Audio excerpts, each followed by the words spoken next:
Halo Sobat Dominime, jumpa kembali di alur cerita komik manhwa.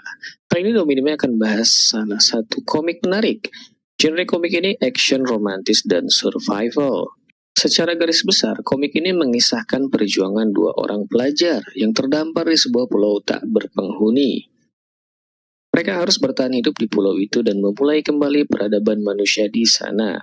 Langsung saja kita masuk ke alur ceritanya. Kintian mendengar teriakan seorang wanita di dalam pulau. Ia pun berlari ke arah suara itu dan menemukan seorang wanita bernama Yelin. Dan ia merupakan wanita tercantik di sekolahnya. Yelin rupanya berteriak karena ada seekor ular yang berusaha menyerangnya. Sistem pun mengidentifikasi kalau ini merupakan ular berbisa yang biasa hidup di pegunungan atau sungai. Kintian pun tanpa ragu menangkapnya, lalu membanting ular ini ke arah pohon sampai mati. Muka Yelin memerah menahan malu ketika Kintian menatapnya dan meminta Yelin untuk mengenakan bajunya dengan benar. Yelin pun berteriak, "Tutup matamu dan jangan mengintip." Padahal Yelin dah ditolong sama Kintian, malah membentak Kintian. Yelin menyadari kalau Kintian lelaki yang baik, bahkan ia sampai mengalihkan pandangannya ketika Yelin dalam posisi tidak sempurna mengenakan baju. Yelin pun berterima kasih dan mengenalkan dirinya kepada Kintian. Yelin merasa bersyukur sampai meneteskan air mata ketika mendengar kalau Kintian juga ternyata seorang pelajar sama seperti dirinya. Kintian pun memberikan air kelapa yang telah ia kupas kepada Yelin dan ternyata Yelin sangat kehausan. Sampai 3 buah kelapa habis sekaligus. Kintian menanyakan apa ia memiliki ponsel atau alat komunikasi lainnya. Yelin pun mengatakan kalau tidak ada yang tertinggal darinya setelah ia bangun dari keadaan terdampar di pantai. Yelin mencoba berpikir objektif untuk menyemangatinya.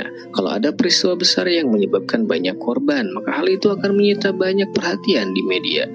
Sehingga tim penyelamat pun akan maksimal dikerahkan untuk mencari para korban. Tapi Kintian tidak sepolos Yelin. Ia menyadari bahwa akan butuh beberapa hari sampai tim penyelamat menemukan kami.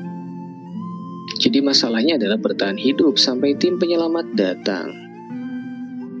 Kintian tidak ingin semangat Yelin bertahan hidup hilang. Ia pun berkata mungkin tim penyelamat sudah berangkat. Jadi untuk bertahan hidup saat ini, kita harus membuat api sebelum gelap datang yang gunanya untuk mengusir serangga dan ular-ular liar.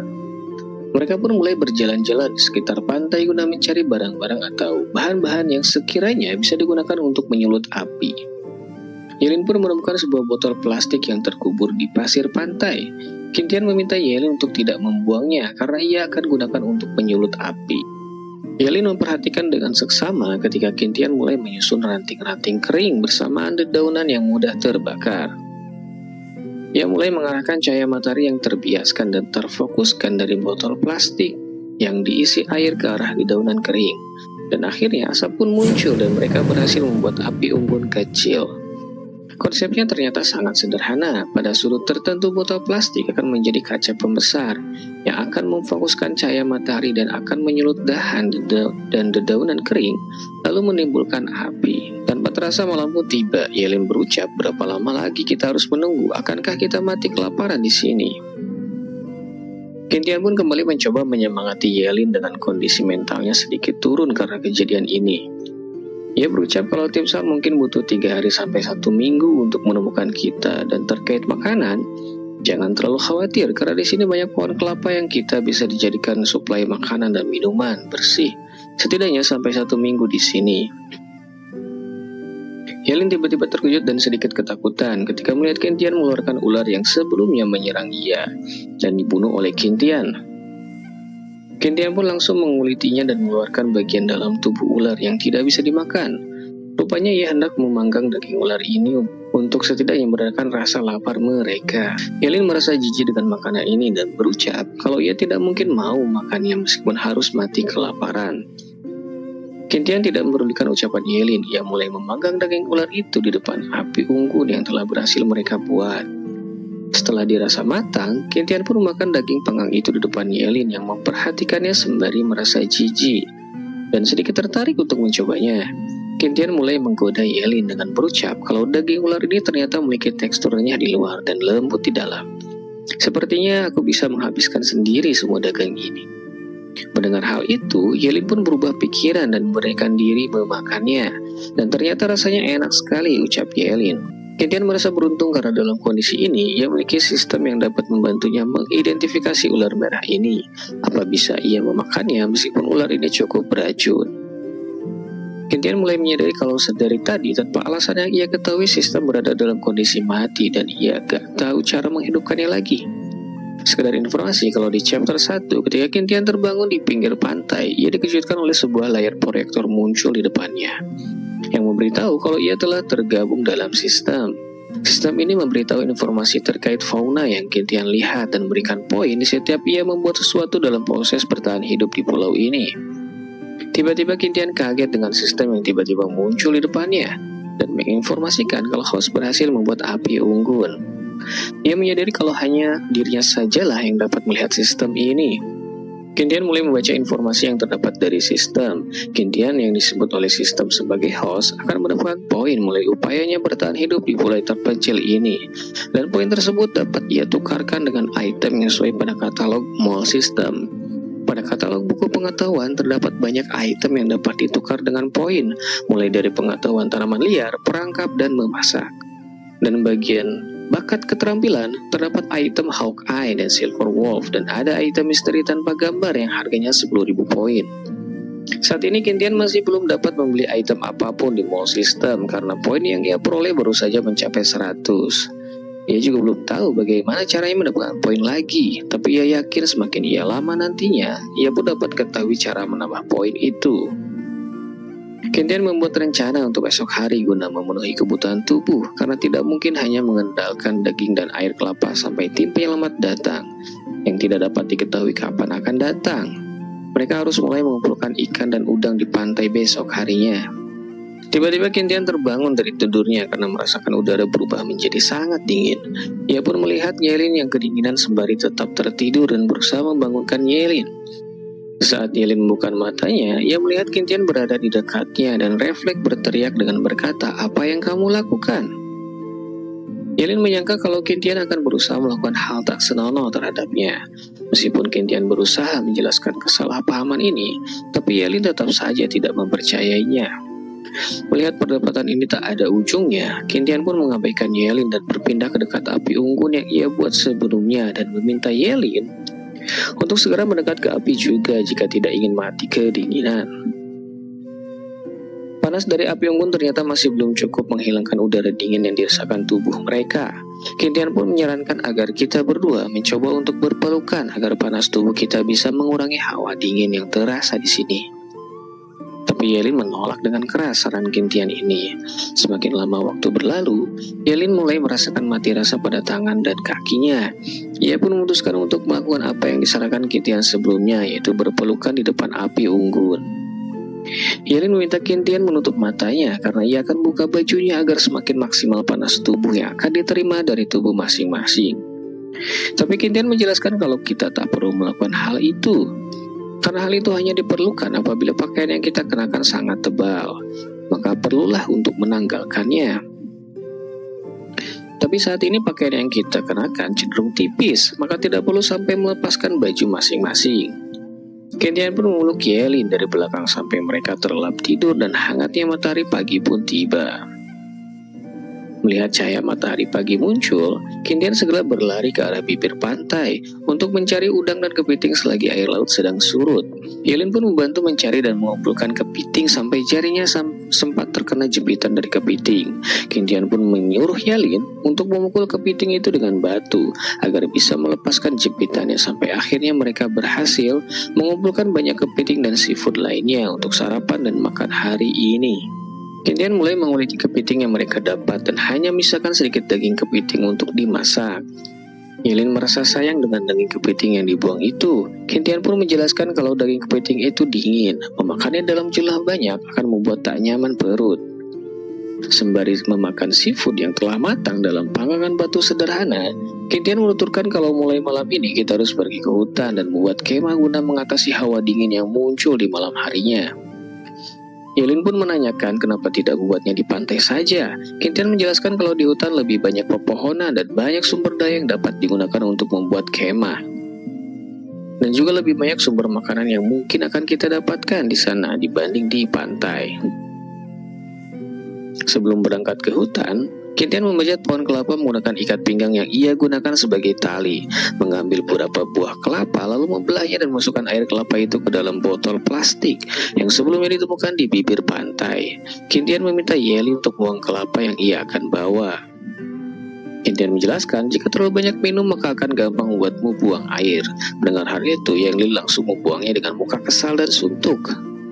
Mereka pun mulai memasuki hutan dan meninggalkan tanda SOS yang dibuatnya dari beberapa batu agar terlihat oleh tim penyelamat apabila mereka tiba di pantai. Perjalanan menuju hutan pun dimulai. Kintian merasa seperti program yang ia pernah tonton dulu tentang bertahan hidup di dunia liar. Saat ini ia alami langsung. Mereka mulai bergiliran meminum air kelapa untuk mengobati rasa lelah dan haus di perjalanan kali ini. Yelin menyadari kalau dari tadi Kintian selalu melihat ke arah semak belukar seakan mencari sesuatu. Kintian pun menjelaskan, kalau ular yang kita temui sebelumnya merupakan ular rantai merah. Ular ini biasa hidup di sekitar air tawar dan sesekali pergi ke darat untuk mencari makan. Dengan cerdasnya, Yelin akhirnya menyadari kalau Kintian sedang mencari sumber air tawar bersih, atau lebih jelasnya, Kintian sedang mencari sebuah sungai di hutan ini. Seperti jejak yang terlihat ini, jika terlihat dari dekat, cabang dan daun semak di sana semuanya patah. Buat dugaan, ini adalah jejak yang ditinggalkan oleh binatang. Yelin pun mengatakan kalau hewan sama seperti manusia. Ia akan meninggalkan jejak ketika hendak pergi ke sumber air. Kintian pun memuji dengan berkata benar-benar layak menjadi siswi berprestasi. Tapi Yelin tidak senang dengan pujian ini karena seperti bernada menyindir terdengarnya. Yelin bertanya kenapa Kintian sangat banyak tahu tentang alam liar. Kintian pun menjawab kalau Yelin bisa menganggap ia sebagai penggemar alam terbuka yang belum pernah sekalipun berlatih atau masuk ke alam liar. Yelin tiba-tiba berhenti berjalan dan ia seperti mendengar suara dari arah lain. Kintian pun kaget dan memuji Yelin sembari menariknya untuk berlari karena berhasil mendengar suara gemuruh air mengalir. Yang kemungkinan ini merupakan suara aliran sungai. Dan benar saja, akhirnya mereka menemukan aliran sungai yang dapat menjadi sumber air bersih mereka untuk minum, mandi, dan mencuci. Kintian langsung mencoba kesegaran air sungai ini dengan membasuh wajahnya. Ia merasa beruntung dapat menemukan sumber air sebelum tengah hari. Dengan begitu mereka masih punya banyak waktu untuk membuat perapian nantinya. Kintian melihat Yelin menciduk air di kedua tangannya dengan menatap air itu seakan-akan ingin meminumnya. Kintian pun melarangnya karena air itu masih mentah dan masih terdapat banyak bakteri di dalamnya. Selepas menemukan air, mereka mulai berangkat lagi untuk mencari lokasi yang cocok digunakan sebagai camp peristirahatan. Lokasinya tidak boleh terlalu jauh dari sumber air dan juga tak boleh terlalu dekat dengan sumber air. Karena ketika hujan turun, kemungkinan air sungai akan meluap. Begitu pula, sumber air biasanya akan dikunjungi oleh beragam hewan nantinya, yang akan amat berbahaya jika harus berpapasan dengan hewan buas. Setelah menemukan lokasi yang cocok untuk membangun camp, Kintian membagi tugas. Ia bertanggung jawab bagian produksi dan mencari kayu untuk membangun camp. Dan Yeli ditugasi mencari tanaman besar, cabang semak dan daunan yang dapat digunakan untuk membuat dinding sementara atau atap nantinya. Sebelum berangkat, Kintian menyempatkan diri untuk membuat api dahulu yang nantinya akan ia gunakan untuk mengeringkan kayu yang akan digunakan untuk membangun camp. Kintian mulai berangkat ke arah sungai dan mengambil batuan di sana untuk ia buat sebagai kapak sederhana. Ia memukulkan 2 buah batu berukuran sedang. Sampai salah satunya berbentuk seperti bilah kapak runcing dan menggunakan itu untuk memotong pohon kecil. Dengan kapak dari batu ini, membuat proses menebang pohon menjadi lebih lama dan sulit. Hanya menebang satu pohon saja membutuhkan waktu setengah jam dan untungnya ini cukup untuk digunakan sebagai fondasi tiang camp sederhana nantinya. Kintian harus bergerak cepat membawa dahan-dahan pohon ini sebelum datangnya gelap, karena akan semakin sulit nantinya berjalan ke lokasi camp dalam kondisi gelap gulita. Setibanya di lokasi pembuatan camp, Yelin langsung pamer dengan penemuan daun pisang yang ia temukan beberapa ratus meter tak jauh dari sungai. Ia hanya membawa daun pisang yang berada di bawah saja yang dapat ia jangkau, sementara daun besar yang berada di atas tak bisa ia bawa karena terlalu tinggi untuk diambil. Yelin dan Kintian segera membuat camp sederhana, mengikat batang-batang kayu menggunakan kulit kayu yang dikupas dahulu sebagai talinya. Struktur kemah ini dibuat mirip sebuah lereng dengan memiliki 2 bagian sebagai tiang kayu dan atap. Lalu daun pisang digunakan sebagai atap tanpa tali, dengan memotongnya secara diagonal dan menancapkannya pada rangka kayu atap. Batang pohon yang besar akan digunakan sebagai tiang penyangga atap lereng. Kintian mengikis ujung kayu menjadi runcing agar mudah untuk menancapkannya ke dalam tanah, lalu mengumpulkan batu ke ujung kayu lainnya, agar tiang bisa berdiri kokoh tertancap ke dalam tanah. Dan akhirnya camp sederhana selesai dibuat. Yelin sedikit kecewa dengan kemah yang dibuat, tapi Kintian menjelaskan meskipun camp ini sangat sederhana dan hanya satu sisi saja yang tertutup, tapi camp ini dapat memantulkan panas api ke arah kita. Tiba-tiba jendela sistem muncul dan beritahu kalau host berhasil membangun camp payah dan mendapatkan 1000 poin. Kintian merasa senang karena akhirnya mendapatkan poin meskipun sedikit jengkel karena camp yang ia buat susah payah. Dengan memakan waktu seharian malah diledek disebut camp payah oleh sistem. Mereka mulai memasak air sungai guna diminum airnya. Agak aneh sih, mereka memasak air di atas plastik. Seharusnya plastiknya meleleh terbakar ya. Ya namanya juga komik, kita iakan saja ya guys. Sembari istirahat dari rasa lelah selepas membuat camp sederhana, Kintian mulai mikir rencana berikutnya. Hal yang dapat dia syukuri saat ini yaitu dapat terhindar dari kematian akibat hawa dingin yang sebelumnya mereka rasakan di pantai. Dan masalah berikutnya yang harus diperhatikan yaitu ketersediaan makanan untuk mereka bertahan hidup. Terdapat dua sumber makanan yang saat ini mereka andalkan, yaitu kelapa dan seafood. Tapi jarak tempuh untuk memperolehnya cukup panjang, yaitu sekitar 3 jam dengan berjalan kaki. Mungkin besok kita harus pergi ke ladang pisang yang ditemukan Yelin. Kintian tiba-tiba marah karena ulah Yelin yang memukul tangannya dengan keras sampai menimbulkan bekas bercak merah di tangan Kintian. Yelin minta maaf karena banyak sekali nyamuk yang mengganggu di sini. Kintian sedikit terkejut karena terlalu banyak nyamuk di sini yang itu akan cukup membahayakan apabila tergigit dalam jumlah banyak. Mengingat nyamuk hutan merupakan nyamuk liar, gigitannya lebih beracun dibanding nyamuk biasa yang akan meninggalkan bengkak selama berhari-hari. Kintian rupanya menguasai teknik siulan unik yang dapat memancing nyamuk ke arah siulan itu. Lantas ia membuat asap dari api unggun untuk membunuh nyamuk yang mengganggu mereka di sana. Sebelum tidur, mereka harus mengatur shift jaga malam. Karena berbeda dengan di pantai, di hutan lebih banyak hewan liar yang berkeliaran baik di siang maupun malam hari. Belum selesai Kintian menjelaskan tentang shift jaga malam, Yelin malah tertidur dalam posisi duduk. Kintian tak tega membangunkan Yelin yang kelelahan dan akhirnya tidur. Ia pun sepertinya akan terjaga sepanjang malam, setidaknya hanya untuk malam ini saja. Sembari begadang, Kintian memanfaatkan untuk membuat tali rami dari parutan kulit kayu yang masih tersisa dari pembuatan camp yang tidak terpakai. Pagi hari pun tiba, Yelin merasa sangat bugar karena dapat tidur nyenyak semalaman. Tapi tidak dengan Kintian, ia mengeluarkan raut muka kesal karena harus terjaga sepanjang malam dan mengatakan pada Yelin kalau malam ini Yelinlah yang harus berjaga atau Kintian akan mengusirnya. Yelin pun minta maaf dan berjanji untuk malam ini ia akan ikut bergantian berjaga dengan Kintian. Rencana yang ia telah susun semalam harus mulai dikerjakan. Kintian menanyakan lokasi pohon pisang yang sebelumnya Yelin temukan. Mereka pun berangkat ke lokasi itu dan di perjalanan mereka menemukan raspberry. Kintian menghenti beberapa buahnya dan minta Yelin untuk mencobanya. Dengan polosnya, Yelin mencoba satu buah itu dan muka Yelin memerah karena rasa asam dari buah ini.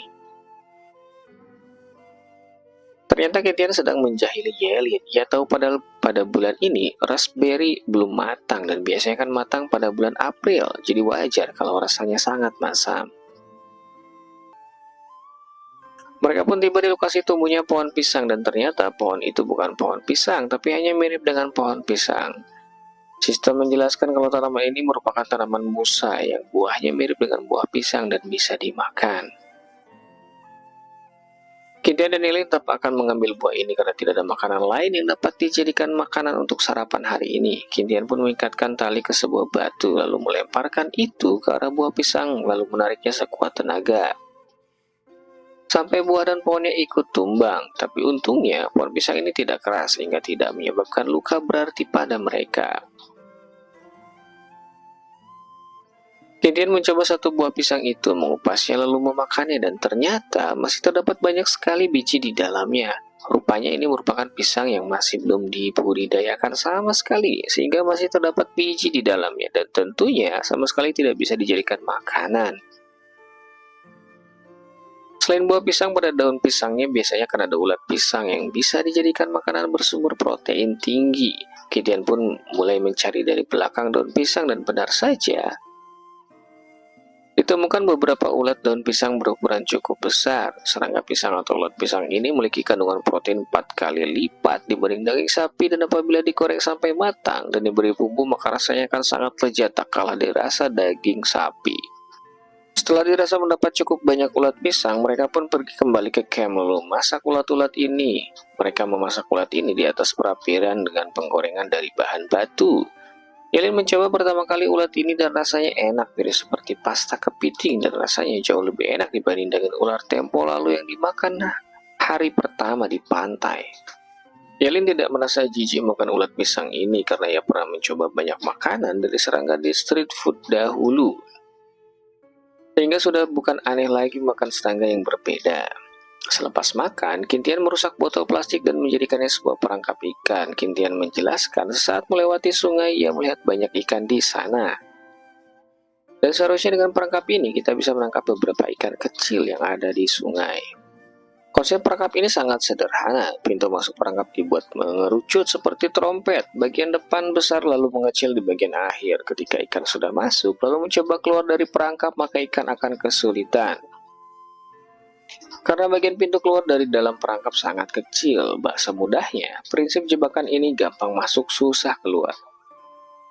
Tiba-tiba jendela sistem muncul saat Kintian berhasil membuat jebakan ini. Sistem pun kembali membuli Kintian dengan mengatakan, host berhasil membuat jebakan payah dan mendapatkan 200 poin. Yelin merasa khawatir dengan botol plastik yang Kintian jadikan perangkap ikan, karena bagaimana nantinya kita akan memasak air untuk minum. Kintian menjelaskan masih ada batok kelapa yang kita gunakan untuk memasak air minum. Cukup masukkan saja batu bersuhu tinggi yang telah dibakar dahulu, lalu ulangi berkali-kali sampai air di dalam batok kelapa mendidih. Mereka berencana pergi ke pantai untuk mengambil batok kelapa, tapi sebelum itu Kintian pergi ke sungai untuk memasang perangkap ikan yang telah dibuatnya tadi. Lubang pintu masuk ditaruh lebih dalam untuk membiarkan air masuk mengisi botol. Botol dijepit oleh batu besar untuk menahan botol agar tidak terbawa aliran air. Dan tak lupa, ulat pisang ini dapat sebelumnya dimasukkan guna menjadi umpan memancing ikan masuk ke dalam botol. Kintian meraup perangkap di lokasi sedikit teduh, sejuk, dan banyak rumputan di sekitarnya. Meskipun tidak dekat dengan camp, tapi lokasi ini sempurna karena biasanya ikan banyak bersembunyi di tempat-tempat seperti itu. Yelin ternyata memiliki penciuman tajam. Selain pendengaran yang lebih tajam dibandingkan Kintian, ia mencium bau yang familiar di sekitar sini. Dan ternyata itu adalah daun mint. Daun ini sangat berguna di alam liar ini karena baunya sangat tidak disukai nyamuk. Sehingga dengan menanamnya di sekitar camp akan menjadikan obat pengusir nyamuk alami. Mendengar itu, Yelin sangat bersemangat mengambilnya. Kemudian mereka pun kembali ke camp dan mulai mengitari area camp. Mereka terlihat senang karena dengan adanya tanaman ini, malam pun akan lebih mudah dilalui karena tidak akan lagi diganggu oleh nyamuk-nyamuk liar. Mereka beristirahat sejenak menyegarkan diri dari rasa lelah sebelum nanti siangnya pergi ke pantai mengambil kelapa. Kintian kembali mendapatkan poin karena telah berhasil membuat kapak batu. Kintian menyadari dengan membuat item untuk bertahan hidup akan membuatnya mendapatkan poin sehingga memudahkannya untuk beli banyak barang di shop sistem. Pada siang harinya, mereka pun tiba di pantai dan mendapati kelapa yang kemarin mereka tinggalkan di bawah pohon semuanya terkelupas. Dan daging serta airnya kosong. Yelin menduga apa mungkin ada orang lain yang ada di sekitar sini, tapi menurut Kintian sepertinya tidak seperti itu. Dilihat dari retakan yang dibuat pada potongan kelapa yang tidak rata, kemungkinan ini adalah perbuatan hewan. Imajinasi Yelin terlalu liar. Ia merasa mungkin ini perbuatan singa atau harimau. Ya sedikit lucu sih si Yelin ini. Tak mungkin pemakan daging seperti singa dan harimau malah makan kelapa. Mereka pun melihat jejak garis di pasir yang kemungkinan ini merupakan jejak kepiting kelapa. Mereka mulai menelusuri jejak tersebut dan berakhir di depan sebuah pohon kelapa, dan di atas pohon terlihat satu kepiting kelapa yang sedang memanjat pohon untuk mengambil kelapa. Yang dipikirkan Yelin hanyalah makanan. Ia menanyakan berapa berat kepiting ini karena terlihat sangat besar. Kintian dan Yelin bersembunyi di balik pohon lainnya sambil menunggu kepiting ini turun. Kintian tidak lekas mengambil si kepiting ketika ia sudah turun. Rupanya Kintian memiliki niat lain. Selain menangkap dan memakannya, terlihat dari ekspresi yang ditujukan oleh wajah yang kata Yelin mengerikan. Rupanya, Kintian berencana menggunakan kepiting ini sebagai alat pengupas buah kelapa. Kemampuan mengupas buah kelapa yang cukup cepat dan membuat Yelin kagum dengan kepiting jenis ini. Kintian mulai mempermainkan si kepiting. Setiap kali kepiting selesai mengupas kelapa, kelapa kupas Kintian ambil, lalu memberikan kelapa utuh yang lainnya untuk dikupaskan oleh si kepiting. Bahkan sampai si kepiting terlihat kesal dan seakan-akan berucap, mending gelut aja kita. Setelah dirasa cukup, Kintian mengikat kepiting itu membuahnya beserta kelapa-kelapa yang telah dikupasnya. Mereka beristirahat sejenak sebelum pergi kembali ke camp. Sembari duduk, Yelin teringat kembali dengan tim SAR sudah 3 hari lamanya. Tapi mereka masih belum terlihat di sini. Apa mungkin mereka meninggalkan kita?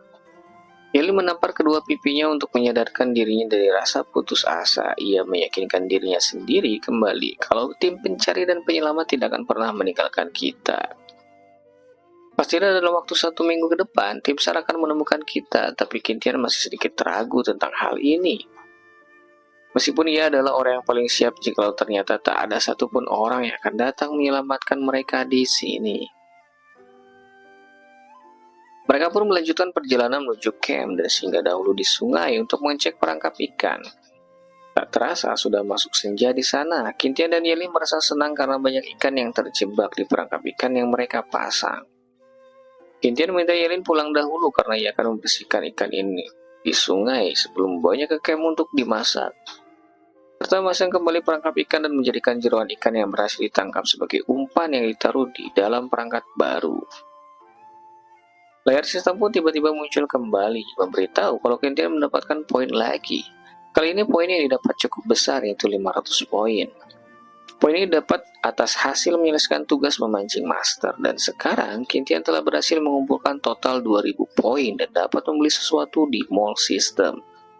Setibanya di camp, Kintian melihat Yelin sedang membuat kompor batu baru dengan ukuran lebih besar. Yelin membuatnya lebih besar kali ini karena tangkapan kali ini adalah ikan dan kepiting yang ukurannya lebih besar. Mereka mulai memasak kepiting di atas kompor batu. Yelin merasa bersyukur karena malam ini kita mendapatkan kepiting dan ikan untuk mengisi perut. Kintian menjelaskan selama perangkap ikan bekerja dengan baik, tugas kita sedikit lebih mudah untuk bertahan hidup di sini dan mencari sumber makanan lain selain ikan. Kepiting ini memiliki banyak daging, bahkan sampai ke kakinya pun ada dagingnya, serta rasanya manis dan memiliki aroma kelapa di dalamnya. Selepas makan, Kintian tidur dahulu dan Yelin bertugas berjaga pertama kali. Yelin sedikit ketakutan berjaga sendirian. Lihat dari raut mukanya dan ia memegang erat kapak batu milik Kintian. Tiba-tiba dari tangan yang memegang bahu Yelin dari belakang. Yelin pun panik ketakutan dan berkata, pergi. Ternyata itu Kintian yang minta Yelin bergantian tidur. Sekarang waktunya gantian berjaga. Yelin agak ragu apa Kintian cukup tidur. Biarkan aku berjaga sedikit lebih lama lagi. Karena malam sebelumnya aku tidur cukup nyenyak, ucap Yelin. Kintian meminta maaf karena sudah mengagetkan Yelin dan meminta Yelin untuk tidur saja, biar ia yang berjaga sekarang sembari ingin menyelesaikan sistem yang akan ia tukarkan ke item tertentu. Sembari berjaga di malam hari, Kintian membuat air matang menggunakan batu yang dipanaskan lalu dicelupkan ke batok kelapa berisi air sungai dan diberi 2 helai daun peppermint. Meski air menjadi sedikit kotor karena abu di atas batu, tapi ia tak perlu khawatir untuk meminumnya. Karena bakteri atau sejenisnya akan hilang selama air tersebut mendidih, dan daun peppermint membuat Kintian bisa terjaga dengan kondisi segar di malam hari. Kintian membuka kemejanya dan menyelimutkannya ke tubuh Yelin yang sedari tadi mengigau karena bermimpi kedatangan tim SAR untuk menjemput mereka. Meskipun ia terlihat kuat di luar, tapi di dalam hati Yelin sungguhnya sedikit rapuh, dan Kintian mengkhawatirkan apa yang akan terjadi jika dalam 1 minggu tim SAR tak kunjung datang menyelamatkan mereka. Kintian memilih untuk buka sistem guna melihat apa poin yang dapat ditukar ke sebuah item. Dibanding memikirkan tim SAR untuk saat ini, ada 3 item yang bernilai 2000 poin yang sesuai dengan jumlah poin yang saat ini dimiliki Kintian. Item pengetahuan pertolongan pertama, info hewan liar, dan ensiklopedia kerajinan.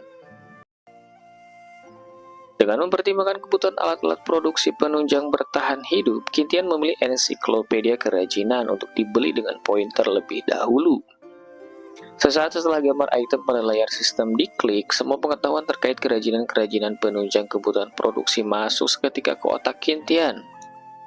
Semua informasi dalam membuat peralatan maupun perlengkapan bertahan hidup, Qintian kuasai semua dalam hitungan detik. Seakan-akan semua buku-buku kerajinan masuk ke dalam kepala Qintian secara instan dan presisi. Qintian mendapat hadiah tambahan karena berhasil menukarkan poin untuk pertama kalinya. Hadiah ini berupa rulet yang berisi hadiah acak yang bisa didapatkan secara gratis, meliputi barang atau keterampilan bernilai tinggi. Terdapat 6 hadiah yang bisa didapatkan tergantung dengan keberuntungan sang host, mulai dari Hawkeye, Swift, Power, dan Tamer. Tak lupa ada 2 item pengetahuan seperti tanaman liar dan pembuatan perangkap. Rulet pertama kali sangat menguntungkan karena berapa kali pun putaran yang dibuat, Qintian pasti akan mendapat item-item tersebut karena tidak adanya ruang kosong di roulette sistem kali ini. Dengan semangat, Qintian mulai menekan tombol roulette dan berhasil mendapatkan talenta atau kemampuan Swift. Tapi ternyata Qintian memiliki keberuntungan yang payah. Kartu talenta ini merupakan kartu sekali pakai, ini hanya dapat digunakan sekali saja dan setelah itu kartu ini akan hilang. Qintian merasa sedikit kecewa, tapi tak apa-apa ucapnya. Selama gratis, apapun tetap menguntungkan. Lalu ia pun menyimpan kartu itu untuk digunakan lain kali ketika membutuhkannya. Tak terasa pagi pun tiba, Yelin bangun dari tidurnya dan mendapati Qintian tidak berada di sekitar camp mereka. Rupanya Qintian habis dari sungai mengambil ikan dalam perangkap untuk dimakan sebagai sarapan kali ini. Yelin meminta Qintian untuk memberitahunya dulu jika ingin bepergian. Tapi Qintian tak tega mengangkutkan Yelin yang sedang tertidur pulas dan meminta maaf serta akan berhati-hati di lain waktu. Padahal bisa saja ya, Qintian tinggalkan tulisan di tanah seperti aku ke sungai untuk ambil ikan. Biar Yelin gak panik mengira Qintian meninggalkannya. Selagi Qintian membakar ikan untuk sarapan, Yelin minta izin untuk pergi sebentar ke sungai dan meminta Qintian jangan kemana-mana sampai Yelin kembali. Qintian menunggu Yelin akan buang air besar dan minta Yelin mengubur kotorannya dengan benar sampai bisa tidak menimbulkan bau apapun yang tertinggal. Yelin pun malu bercampur kesal dan mengatakan mengubur apaan, aku ini mau mandi. Qintian pun ingat kalau sejak terdampar di pulau ini mereka belum pernah sekalipun mandi dan ini sudah masuk hari keempat. Pantas saja Yelin sedikit kesal karena biasanya wanita ini sangat mementingkan kebersihan tubuhnya. Qintian berteriak memberitahu kalau akan mencari makanan lagi sekitar sini dan meminta Yelin beritahu jika sudah selesai mandi. Di sekitar camp, Qintian menemukan jamur berbentuk tapal kuda yang tumbuh di batang pohon besar. Jamur ini tidak bisa dimakan tapi dapat digunakan untuk menyulut api dan mampu terbakar berjam-jam nyala apinya. Di sekitar itu pun Qintian menemukan buah-buahan berwarna merah. Tapi buah ini berada di luar jangkauan kemampuan flora masteri sistem yang Qintian peroleh. Jadinya tidak ada informasi apakah buah ini dapat dimakan atau tidak. Qintian melihat juga kelinci yang berlarian tak jauh dari tempat yang berdiri, yang mencoba melemparkan kapak batunya ke arah kelinci itu. Tapi dengan mudahnya kelinci itu menghindarinya. Kecepatan lari kelinci ini tidak dapat diatasi oleh Qintian sampai akhirnya kelinci tersebut dapat lolos dari kejaran Qintian. Qintian memutuskan menyerah memburu kelinci untuk saat ini dan memilih kembali ke camp karena mungkin Yelin telah selesai mandi dari sungai. Untungnya embun pagi masih membasahi tanah sehingga masih meninggalkan jejak kaki dari arah asal camp. Kalau tidak, maka Qintian pasti akan tersesat di sini. Setibanya di camp, Qintian masih belum menjumpai Yelin ada di sana. Tiba-tiba terdengar suara teriakan Yelin dari arah sungai. Ia pun bergegas berlari ke sana dan melihat ada binatang mirip ular berenang menuju ke arah Yelin. Dengan berani, Qintian menceburkan diri ke air lalu menangkap kepala hewan ini dan ternyata ini bukan ular, melainkan seekor belut sawah yang tentunya tidak beracun dan bahkan bisa dimakan. Qintian menjelaskan kalau belut ini punya kemampuan hebat dalam mengebor tanah. Yelin tiba-tiba berteriak lagi dengan berkata apanya yang mengebor, cepat pergi dari sini. Yelin pun mengusir Qintian dari sungai karena ia dalam posisi telanjang bulat karena masih dalam keadaan mandi di sungai. Qintian pun pergi dari sungai tapi tidak terlalu jauh, bukan bermaksud mengintip, tapi untuk berjaga-jaga khawatir Yelin kembali berteriak ketakutan. Qintian bersyukur karena berhasil menangkap belut ini yang bisa dijadikan makanan nantinya di siang dan malam hari. Yelin akhirnya selesai dari aktivitas mandinya. Terlihat tubuhnya masih basah yang dibalut oleh baju putih tipis dan wajah kemerahan merona karena masih malu dengan kejadian sebelumnya. Qintian pun menatap Yelin dengan penuh arti sampai membuat wajahnya memerah dan berkata kalau Yelin terlihat sangat cantik. Yelin pun terlihat sangat malu dan gugup. Momen awkward tiba-tiba datang. Ia pun bergegas pergi ke camp duluan, meninggalkan Qingtian di belakangnya untuk mengatasi momen ini. Kepala Yelin berasap menahan rasa malu dan gugup. Di sekolah, Yelin merupakan wanita tercantik dan sangat banyak lelaki yang mencoba melamarnya menjadi kekasih, tapi semuanya ia tolak. Tapi entah kenapa ketika Qingtian memujinya, Yelin malah senang dan gugup mendengar itu. Qingtian memilih untuk tetap di sungai, tapi bukan untuk mandi. Ia masih ingin mencari belut lainnya. Barangkali di sini ditemukan sarang belut itu. Mengingat belut sawah biasanya hidup dengan cara berkelompok, Qingtian mulai mencari di pinggiran sungai dan tingkat kelembaban tanah cukup tinggi. Benar saja, tak lama mencari ia pun menemukan lubang sarang dari belut ini. Qingtian menutup lubang bagian bawah yang menuju ke air dan membiarkan terbuka lubang di atas sebagai jalan udara masuk. Tujuan untuk bagian bawah ini agar belut tidak lari ke arah sungai yang akan lebih sulit untuk ditangkap, dan tentunya Qingtian harus hati-hati dengan lubang ini. Karena bisa jadi yang tinggal di sini tidak hanya belut, tapi mungkin bisa jadi ular berbisa. Qingtian mengingat dulu ketika kecil di saat ia menarik hewan yang dia kira belut, tak taunya itu merupakan seekor ular. Qingtian membuat tali dari uliran beberapa rumputan yang dijadikan tali lalu memasukkannya ke dalam lubang. Hal ini penting dilakukan untuk menilai. Jika tali dari rumput ini digigit, maka itu pastinya adalah hewan belut. Tapi jika tidak ada gigitan padahal di dalamnya ada hewan, maka pastilah itu bukan belut dan besar kemungkinan itu merupakan sebuah ular. Tali pun digigit dan ditarik ke bawah. Qingtian segera merespon dengan menariknya kembali ke atas dan keluar seekor belut dari lubang ini.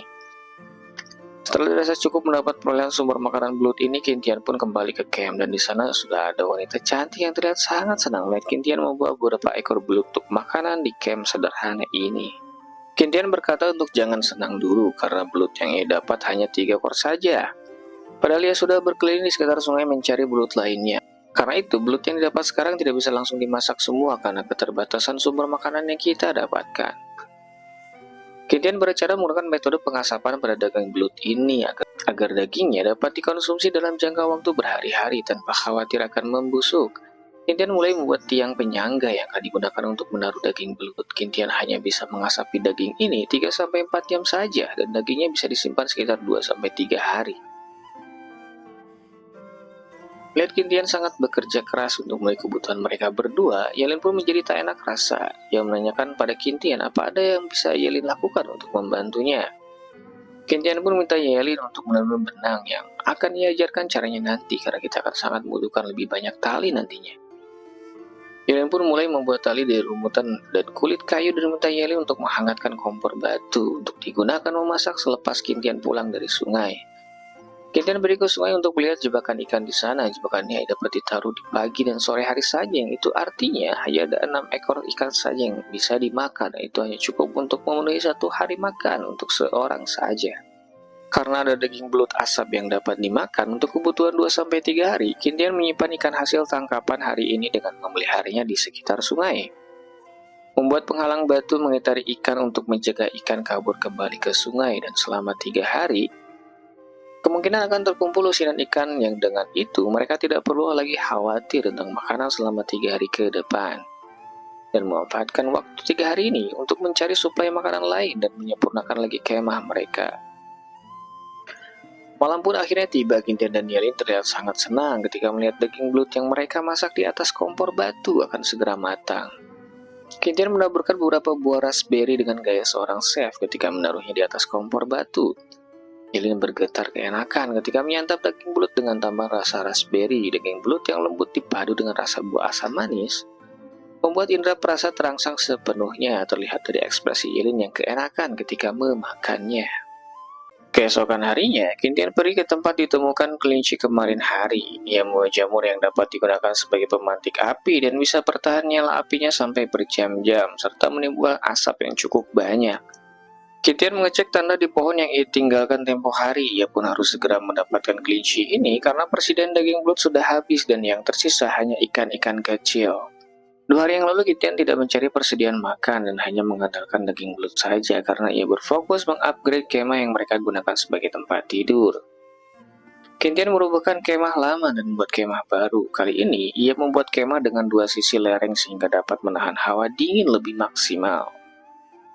Kintian secepatnya menemukan sarang kelinci karena asap dari jamur kuku yang ia bakar hanya akan bertahan 2 jam saja. Kemungkinan di hutan dengan tingkat kesuburan tinggi seperti ini akan ada banyak lubang kelinci, setidaknya mungkin akan ada 3 lubang kelinci di dekat sini. Setelah sekian lama mencari, akhirnya Kintian menemukan satu lubang kelinci. Ia pun mengingat kalau para kelinci itu cukup cerdik dan pastinya telah membuat jalan keluar lainnya. Jika ia ingin mengeluarkan kelinci dari sarangnya, maka ia harus menutup lubang jalan keluar lainnya terlebih dahulu.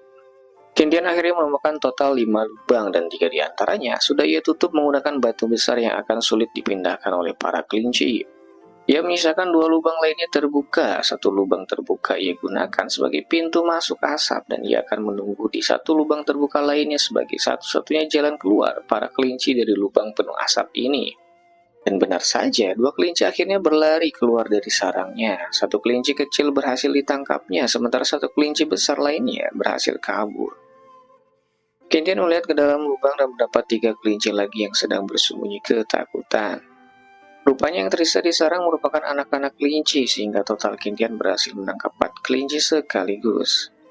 Melihat Kintian membawa kelinci-kelinci yang imut dan lucu, Yelin langsung mengambil salah satunya dan langsung memeluk kelinci tersebut. Kintian bilang kalau ia akan ke sungai untuk mengolah kelinci-kelinci ini, tapi Yelin melarangnya.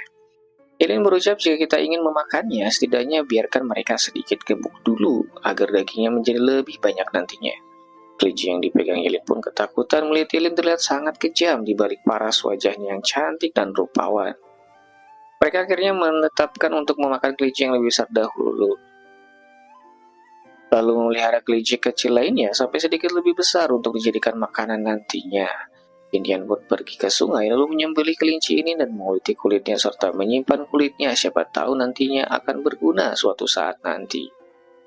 Tiba akhirnya memasak daging kelinci di malam hari. Yelin sedikit terganggu dengan rasa amis dari daging kelincinya.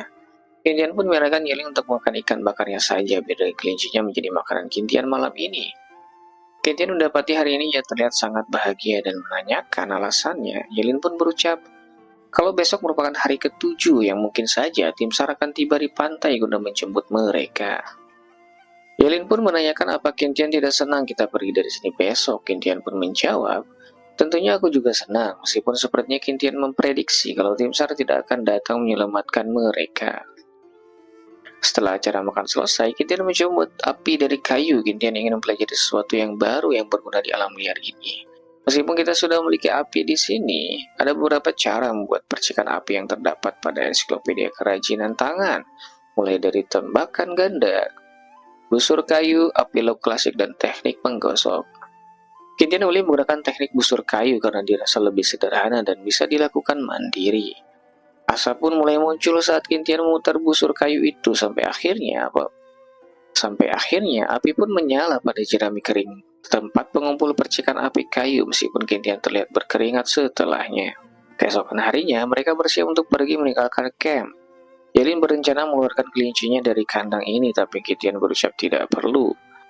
Mereka nantinya bisa keluar sendiri dengan menggigit kayu-kayu perangkapnya ketika melihat kita tidak ada dalam waktu yang lama. Setibanya di pantai, mereka menunggu sekitar 1 jam kedatangan tim SAR, tapi sama sekali tidak terlihat ada kapal maupun orang yang berada di laut maupun pantai. Mereka memutuskan menunggu sedikit lebih lama di pantai, bahkan mungkin bisa sampai bermalam di sini. Kintian pun mulai mempersiapkan api menggunakan teknik busur kayu karena matahari sudah akan tenggelam. Di saat ini Yelin terlihat sangat frustasi, tubuhnya bergetar menolak fakta kalau sampai hari ke-7 bahkan sampai hampir gelap tidak ada satupun terlihat adanya tim SAR akan menjemput mereka. Yelin pun menangis sambil menggenggam tangan Kintian dan berucap, apa kita akan mati di sini? Melihat Yelin sangat panik sampai tidak dapat mengontrol dirinya, Kintian tiba-tiba menamparnya. Kintian menenangkan Yelin yang menangis dan berteriak dengan memeluknya dan berkata, meskipun tim SAR tidak datang, bukankah masih ada aku yang menemani dan menjaga Yelin di sini? Pagi hari pun tiba, mereka terpaksa bermalam sebelumnya di pantai. Tiba-tiba Yelin menampar Kintian, rupanya ini balasan dari Yelin atas tamparan Kintian semalam. Yelin pun menyebutkan keadilan meskipun Kintian merasa tamparan yang ia lakukan pada Yelin semalam bertujuan untuk menyadarkannya. Jadi nggak adil jika Yelin harus membalas. Tapi Yelin hanya tertawa melihat Kintian kesal dan marah. Sepertinya kondisi mental Yelin sudah siap menerima kenyataan. Kalau mereka harus menjalani hidup di sini lebih lama lagi, bahkan kondisi terburuknya, tidak akan ada orang yang akan menyelamatkan mereka. Dan mereka harus hidup dan membangun sendiri peradaban manusia di pulau ini. Yelin mencoba mengalihkan pembicaraan dengan menanyakan kenapa air laut tidak surut hari ini. Padahal biasanya pada jam segini air laut akan surut. Kentian nyentuh kepala Yelin dengan jarinya lalu menjelaskan kalau tidak ada selalu pada jam yang sama. Biasanya akan ada keterlambatan 48 menit di hari berikutnya dibanding hari sebelumnya. Kalau mungkin pasang air laut akan berubah menjadi 4,8 jam lebih lambat dibandingkan hari pertama kita berada di pantai karena telah 6 hari berlalu sejak hari itu. Jadi mulai menghitung jadi hari ini pasang surut air laut akan terjadi sekitar tengah hari. Sembari menyantap segarnya air kelapa di pantai, Yeli menanyakan kembali perihal tim SAR. Tapi kali ini dengan kondisi yang jauh lebih tenang dibandingkan kemarin. Yeli mengungkapkan bahwasanya ia pernah membaca buku yang mengatakan setelah 2 tahun menghilang dalam sebuah kecelakaan, maka korban akan dinyatakan meninggal secara sah oleh hukum. Kalau Yelin terlalu berpikir jauh, rata-rata jika tim SAR tidak menemukan orang hilang dalam waktu 1 bulan, maka upaya pencarian dan penyelamatan akan melemah, bahkan bisa sampai dihentikan. Tintian tidak ingin lagi memberikan harapan manis yang semu kepada Yelin. Ia ingin Yelin menatap ke depan, agar bisa mengantisipasi jika hal yang paling buruk terjadi, seperti tim SAR tidak akan menemukan kita, dan jika itu terjadi, kita cukup membuat perahu dan keluar saja di sini sendiri. Yelin menatap Kintian dengan penuh rasa kekaguman kali ini, dan Kintian berlari ke arah pantai sampai berucap, "Sudahi menatapku begitu. Ayo kita cari makanan laut, air laut kebetulan sudah mulai surut." Setelah itu mereka kembali lagi ke camp dan mendapati para kelinci ini masih berada di dalam kerangkengnya. Jika mereka terlalu lama meninggalkan camp, kemungkinan mereka akan kabur terlebih. Jika ada kelinci yang berukuran cukup besar, maka akan mudah menghancurkan penjara ini dengan kekuatannya. Yelin pun memasak seafood yang mereka kumpulkan di pantai sebelumnya. Setelah memperbaiki kurungan kelinci, Kintian mulai makan bersama Yelin dan meminta Yelin tidak membuang cangkang kerang seafood dan mengumpulkannya. Tak terasa malam pun tiba. Kintian tidur lebih dulu, mengingat kantung mata di wajahnya sudah sangat terlihat menghitam, yang menandakan kalau ia sebenarnya kurang tidur dalam beberapa hari ini. Kintian meminta Yelin tak lupa membangunkannya ketika tiba saatnya bergiliran jaga. Kintian pun terbangun dari tidurnya dan ternyata itu sudah pagi hari. Rupanya Yelin sengaja tidak membangunkan Kintian untuk bergantian shift malam. Rupanya Yelin ingin membalas budi Kintian karena sudah mau berjuang untuknya sampai ia kekurangan tidur. Kintian meminta Yelin untuk tidur sekarang dan tak melakukan apapun sampai ia bangun nantinya. Kintian membuat tali dan kapak batunya untuk berkeliling hutan kembali dan mencari sumber makanan lain. Sebelum waktu siang tiba, karena di waktu itu ia harus ke pantai untuk mencari seafood ketika surut air laut. Sudah hampir 2 jam Kintian menyusuri hutan di sekitar camp, tapi hanya mendapati beberapa buah liar saja, yang bahkan tidak dikenali apa bisa dimakan atau tidaknya. Dan melihat dari posisi matahari, maka kemungkinan ini sekitar jam 9 pagi, dan Kintian tidak tahu seberapa jauh jaraknya ia kini dengan pantai. Ketika ia berpikir hendak kembali menuju pantai, tiba-tiba ia dikejutkan dengan banyaknya pohon bambu di sana. Ia segera menebang beberapa pohon bambu dengan kapak batunya. Di hutan belantara seperti ini, bambu bisa sangat berguna untuk membuat banyak kerajinan tangan, tapi pohon bambu ini lebih sulit ditebang dibanding pada pohon pada umumnya. Mengingat yang Kintian gunakan adalah kapak dari batu yang tingkat ketajamannya sangat minim. Butuh waktu sekitar 2 jam dari camp untuk menuju lokasi ini, dan butuh waktu cukup banyak untuk memotong bambu. Dan saat ini sudah hampir tengah hari, Kintian pun membawa beberapa potong bambu saja karena waktu sudah menunjukkan sore hari dan akan gelap tak lama lagi. Setibanya di camp, Yelin menyambut kedatangan Kintian dengan sangat ramah. Yelin memasak ikan bakar dahulu dan untuk mereka karena khawatir Kintian akan datang terlambat. Ternyata Yelin tidak sepandai Kintian dalam memasak ikan bakar. Terlihat ikan yang dibakar dalam keadaan menghitam karena sudah gosong terbakar. Kintian mencoba berpikir positif, mungkin daging dalamnya masih enak meskipun luarnya gosong. Tapi ternyata rasanya tetap saja pahit karena ikannya sudah terlalu gosong dibakar. Yelin meminta maaf pada Kintian karena sudah menyanyiakan makanan yang berharga ini, tapi mereka mau tidak mau tetap harus memakannya. Karena jika memakan persediaan yang lain, dikhawatirkan kesulitan nantinya dalam memenuhi kebutuhan makan mereka. Akhirnya ikan gosong yang pahit pun terpaksa mereka makan. Setelah selesai makan, Kintian tetap tidak bermalas-malasan. Ia membuat perangkap ikan dari bambu yang dapat dari hutan, perangkap ikan dari botol plastik yang sebelumnya terlalu kecil, sehingga jumlah ikan yang dapat pun cenderung sedikit. Karena itu ya sekarang ingin membuat perangkap ikan yang lebih besar. Kintian meminta Yelin untuk membantunya memotong buah bambu di sana menjadi 7 buah, kemudian buka salah satu ujung ruas bambu itu lalu ikat dengan tali itu dengan sebagai botol air. Sembari memegang pisau dan bambunya, Yelin terlihat bersemangat dan berkata jika ia ingin bertahan hidup di pulau ini, maka ia harus mampu bekerja sama dengan Kintian. Kintian merasa senang dengan perubahan besar dari sikap Yelin yang sangat cepat. Padahal malam sebelumnya ia sangat depresi dan bersikap pasif, tapi malam ini ia mulai mengambil sikap inisiatif melakukan sesuatu. Dengan perubahan sikap Yelin ini, Kintian merasa sangat positif menatap masa depan bertahan hidup di pulau ini. Perangkap ikan dari bambu akhirnya selesai dibuat. Pembuatannya tidak sesederhana perangkap ikan dari botol plastik sebelumnya. Karena terdapat 3 proses tahapan dalam pembuatannya, meliputi pemotongan, penganyaman, dan pembuatan tutup kerucut untuk pintu masuk ikan-ikan nantinya. Kintian pun mendapat poin kembali dari keberhasilannya membuat perangkap ikan dari bambu. Dan kali ini poinnya dapat 5 kali lipat lebih besar dari sebelumnya, sejalan dengan tingkat kerumitan dalam proses pembuatan kerajinan ini. Ditemani terang dan hangatnya api unggun, mereka membuat peralatan penunjang aktivitas bertahan hidup di pulau ini. Yelin memberikan hasil dari tugasnya memotong bambu-bambu ini, dan ia sedikit membuat kreasi dari hasilnya. Dengan menambahkan daun telinga di kedua sisinya, Kintian pun memujinya dan menambahkan lubang untuk ditaruh tali pengait agar dapat digantung nantinya. Sembari menaruh tali di lubang bambu, Yelin menanyakan rencana besok hari yang akan dilakukan Kintian. Kintian berencana mengambil banyak bambu lagi di hutan esok hari dan Yelin minta Kintian untuk mengajaknya. Siapa tahu ia dapat membantu meskipun tidak akan banyak. Sembari menatap Yelin dengan tatapan licik, Kintian memikirkan sebuah ide. Yelin melihat Kintian jadi sedikit ketakutan sambil memegang tubuh di depannya dengan kedua tangannya sampai sedikit bercucuran keringat di wajahnya. Keesokan harinya mereka pun pergi ke lokasi pohon bambu berada. Jarak lokasi dari camp sekitar 2 jam lamanya dengan berjalan kaki. Yelin terlihat bersemangat dan memancarkan pesona rupawan ketika angin yang berhembus di hutan bambu ini menggoyangkan rambut pink dan gaun putih yang ia kenakan. Setelah beristirahat sejenak, mereka pun segera menjalankan tugas masing-masing yang telah dibahas semalam. Yelin bertugas mencari rebung di sekitar hutan bambu dan Kintian meminta Yelin untuk kembali lagi di titik awal sebelum sore hari meskipun tidak menemukan satupun rebung. Karena jarak dari sini ke camp kita cukup jauh dan kita harus menghindari bepergian di malam hari. Yelin mulai mencari rebung dan menemukan terdapat banyak sekali di sini. Mulai dari yang kecil setinggi kakinya sampai yang paling besar dengan tinggi setengah tinggi tubuh Yelin. Yelin memilih rebung yang kecil karena lebih ringan dan tidak terdapat banyak bagian keras yang harus dipisahkan dari rebungnya.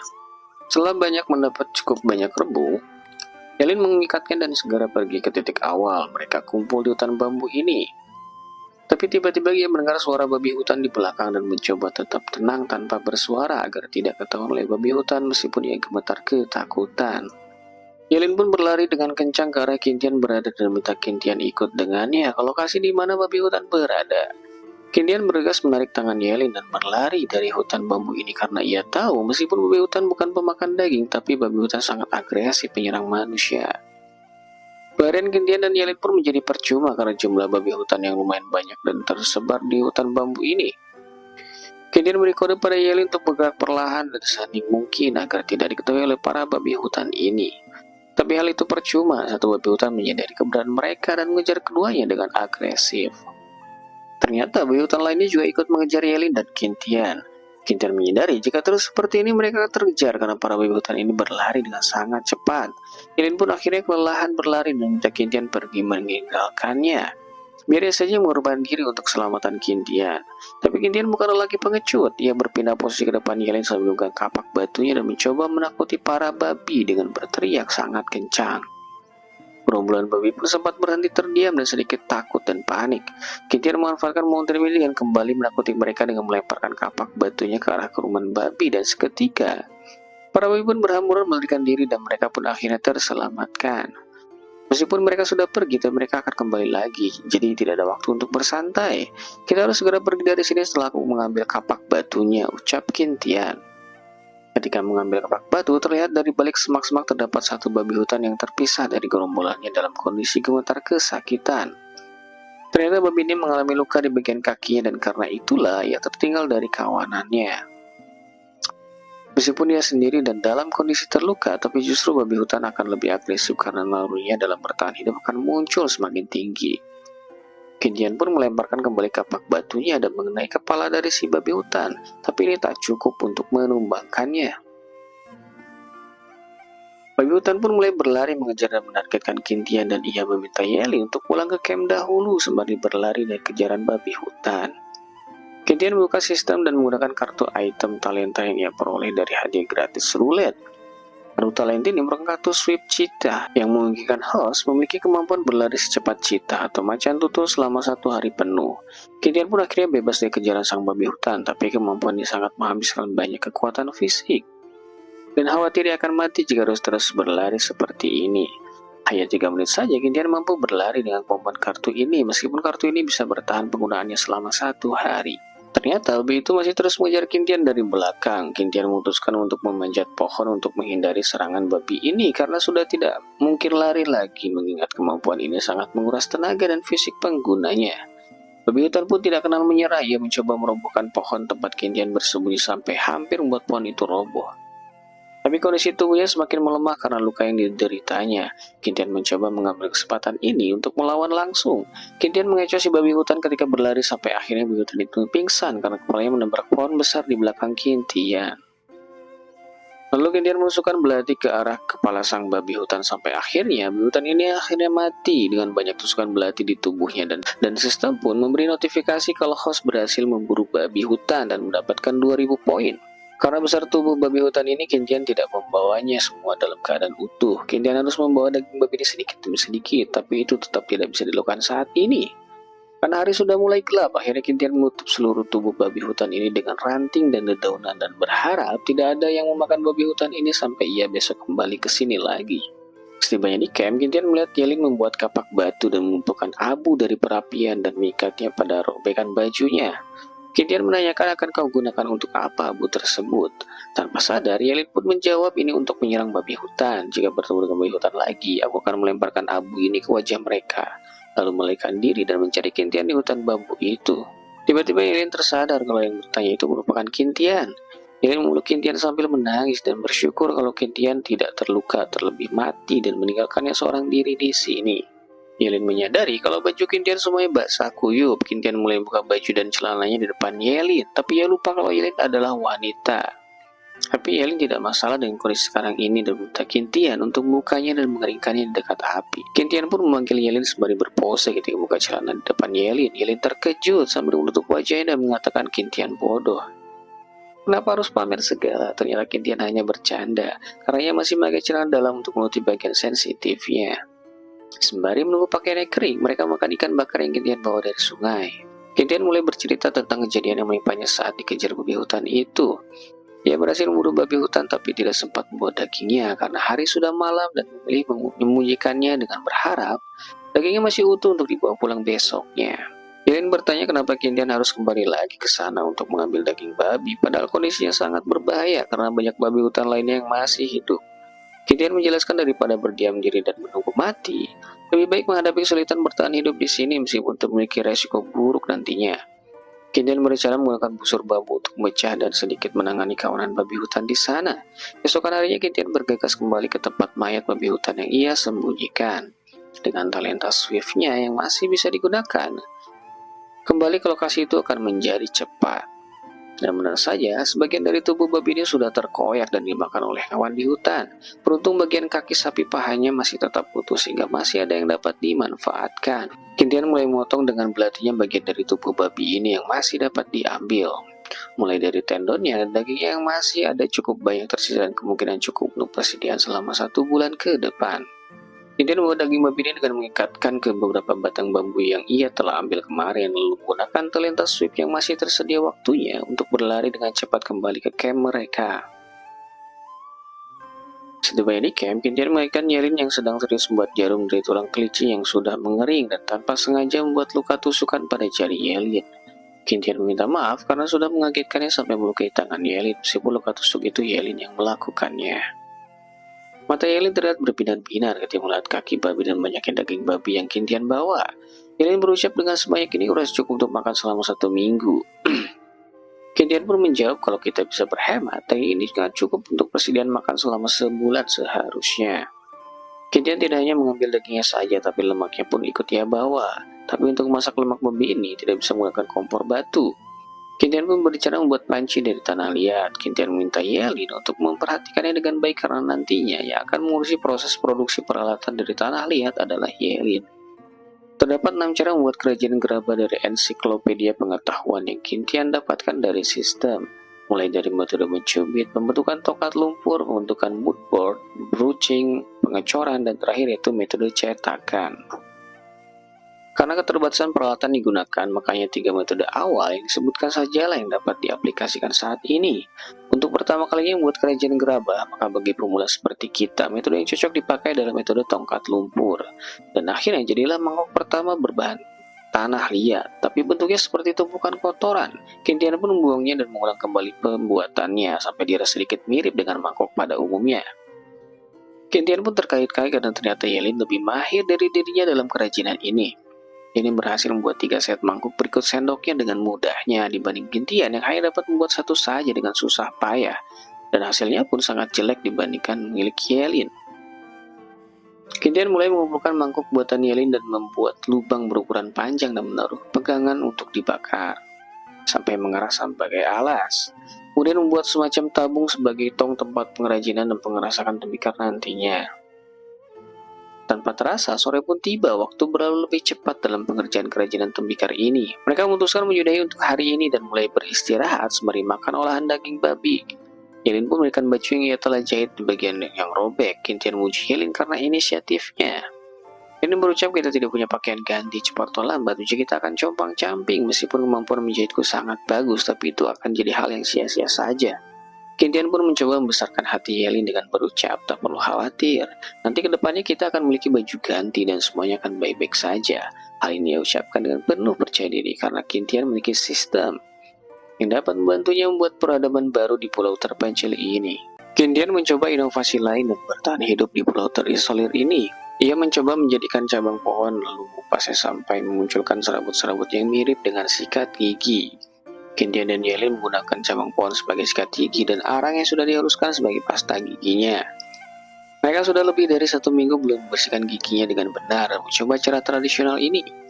Meskipun cara ini hanya boleh dilakukan 2 hari sekali karena sifat arang yang tidak seaman pasta gigi di dunia modern. Setelah kegiatan gosok gigi selesai, mereka melanjutkan kegiatan kemarin yang sempat tertunda, yaitu membakar tembikar-tembikar agar dapat mengeras dan menjadikan perlengkapan makanan nantinya.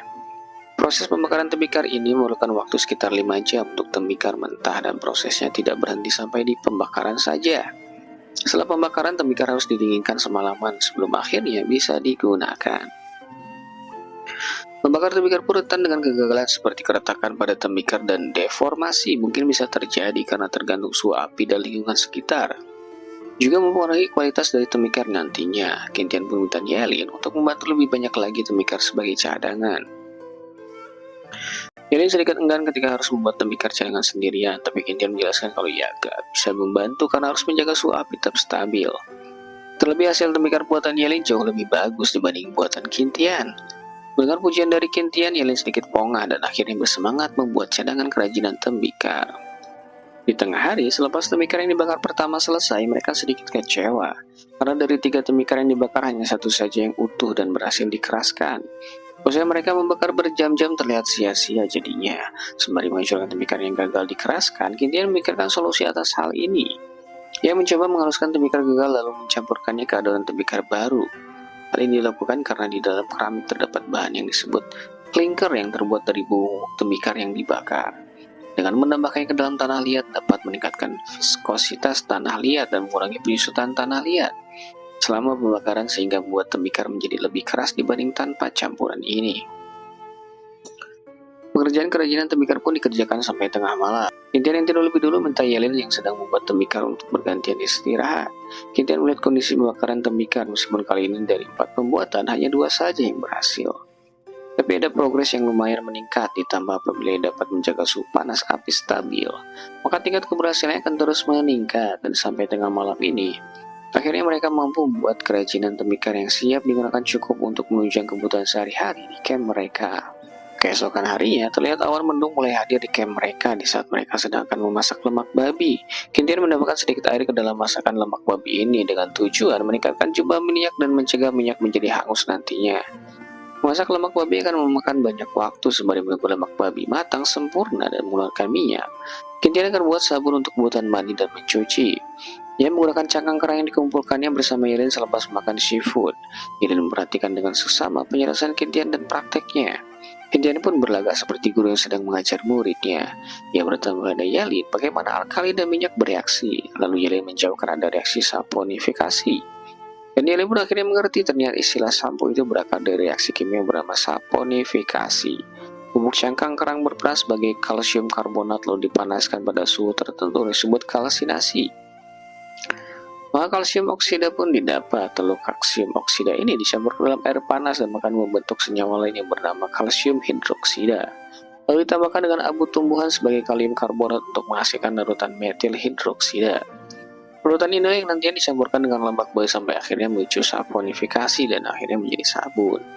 Sabun ini cukup penting diperlukan di pulau ini untuk membasmi bakteri dan mengurangi kemungkinan sakit, karena tentunya di pulau ini tidak adanya apotek apalagi rumah sakit. Sabun ini masih berbentuk cair dan masih terdapat gumpalan lemak babi yang bercampur di dalamnya. Kintian memisahkan gumpalan lemak babi dan sabun cairnya dan menempatkan wadah yang lebih besar lainnya untuk dibiarkan mengeras pada esok harinya. Keesokan harinya awan gelap di pulau ini muncul semakin tebal dan sepertinya hujan deras akan datang selagi sendirian di camp karena Yelin sedang mandi menggunakan sabun yang telah mereka buat sebelumnya. Kintian mengecek mall system, ia telah mendapat 3.000 poin tambahan dari penguatan tembikar dan sabun. Jadi total poin yang ia telah kumpulkan saat ini berjumlah 6.000 poin.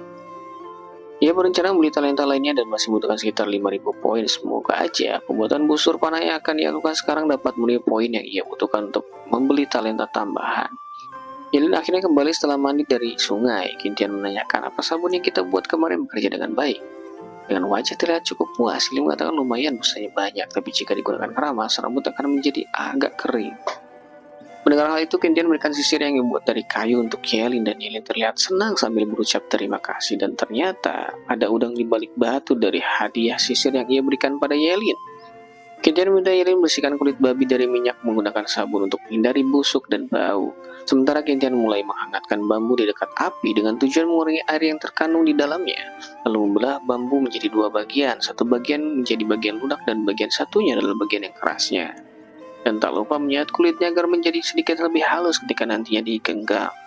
Kintian mulai membuat busur tunggal karena bambu yang peroleh saat ini adalah bambu dengan kualitas rendah.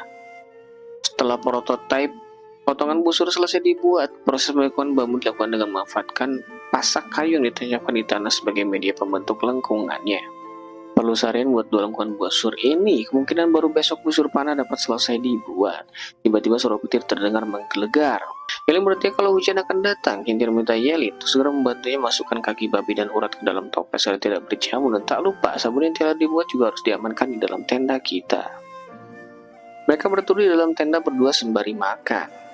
Yelin menanyakan pada Kintian apakah ia termasuk murid yang cerdas dan namun menyembunyikan kecerdasannya karena ia banyak tahu terutama dalam proses pembuatan sabun kemarin. Kintian menjelaskan kalau belajar itu nggak mesti harus di sekolah, dimanapun kamu bisa memperoleh pengetahuan yang berguna. Sesaat mereka tertidur di bawah tenda yang ditemani suara hujan yang menenangkan, Kintian tiba-tiba terbangun dan mendengar suara berisik di dalam hutan yang mengarah ke arah camp mereka. Kintian membangunkan Yelin yang sedang tertidur pulas karena menduga ini merupakan suara gerombolan babi hutan. Yelin pun akhirnya bangun dan menanyakan alasan Kintian merobohkan camp mereka. Kintian pun meminta Yelin untuk membantunya dahulu tanpa bertanya, karena ini keadaan yang darurat perlu dilakukan secepatnya. Setelah roboh, Kintian dan Yelin pergi menaiki pohon yang cukup tinggi untuk bersembunyi di atasnya. Dan benar saja, segerombolan hewan-hewan hutan termasuk babi hutan berlari ke arah camp mereka seperti sedang dikejar sesuatu yang menakutkan bagi mereka. Yelin sedikit ketakutan ketika dua babi hutan tidak ikut pergi dengan gerombolan hewan lainnya dan malah berdiam diri di camp mereka. Tiba-tiba kedua babi hutan ini terjatuh sembari bergetar seperti sedang mengalami sekarat. Dan terdapat banyak luka pada tubuh mereka seperti telah dicambuk dengan keras menggunakan cambukan yang besar. Semakin lama mereka bersembunyi di atas pohon, semakin berbahaya bagi kondisi tubuh mereka. Mengingat pakaian yang mereka kenakan tidak tebal dan cuaca masih dalam kondisi hujan deras dan dingin, Kintian pun mencoba menakuti dua babi yang masih berada di camp dengan melemparkan sepatu ke arah mereka. Kedua babi hutan panik dan akhirnya pergi berlari di camp ini. Kintian turun terlebih dahulu dari pohon, lalu Yelin melompat dan Kintian akan menangkapnya agar tidak terjatuh. Tapi rupanya Yelin terpeleset dan jatuh menimpa Kintian dengan posisi yang aduhai.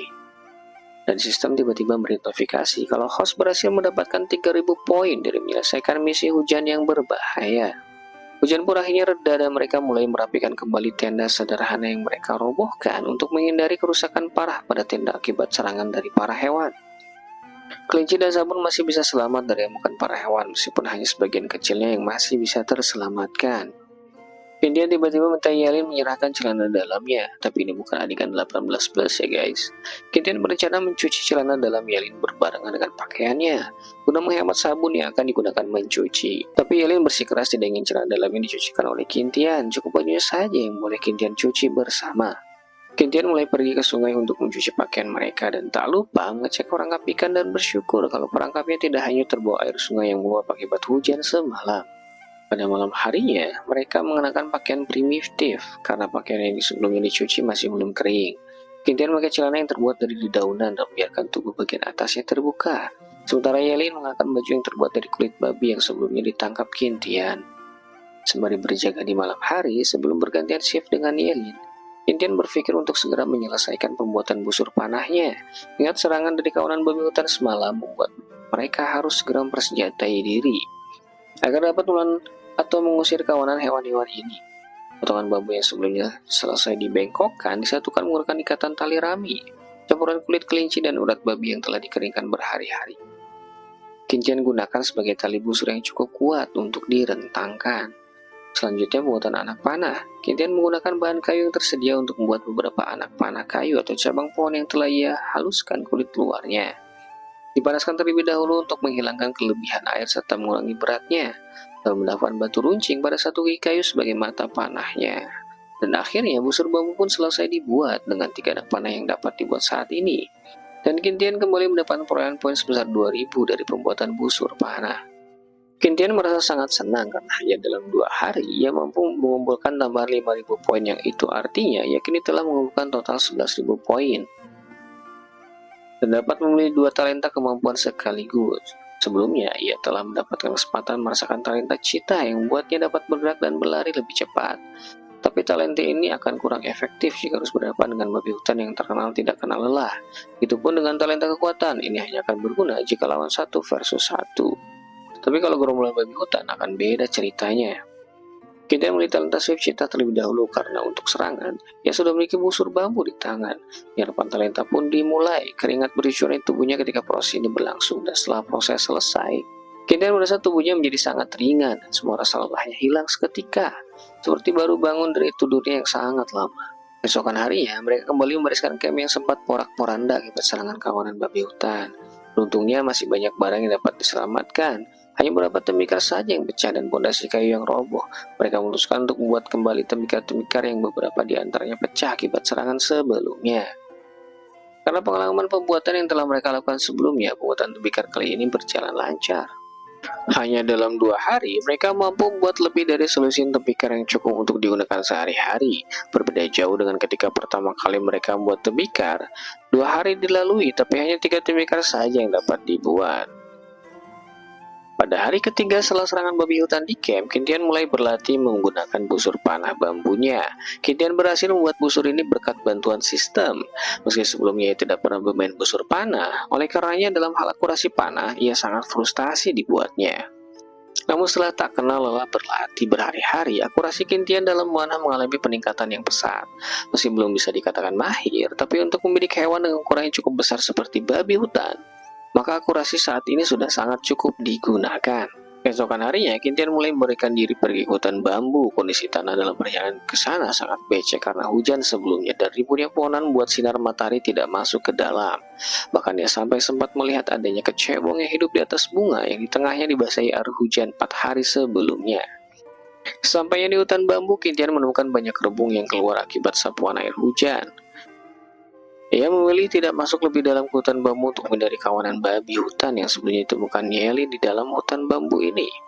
Tiba-tiba terdengar suara miris seperti unggas. Kintian menghampiri suara itu dan mendapati kawanan buru yang memiliki warna bulu yang belum pernah ia lihat sebelumnya. Kintian mulai menyerang burung-burung ini menggunakan busur panahnya, tapi karena ukuran burung ini yang lebih kecil dibandingkan babi hutan, Kintian cukup kesulitan dalam memanahnya. Beberapa panah meleset dari bidikannya sampai akhirnya ia memutuskan untuk lebih mendekati kawanan burung. Dan akhirnya dua di antaranya berhasil mengenai target dan sisanya berhasil kabur karena Kintian kehabisan anak panah.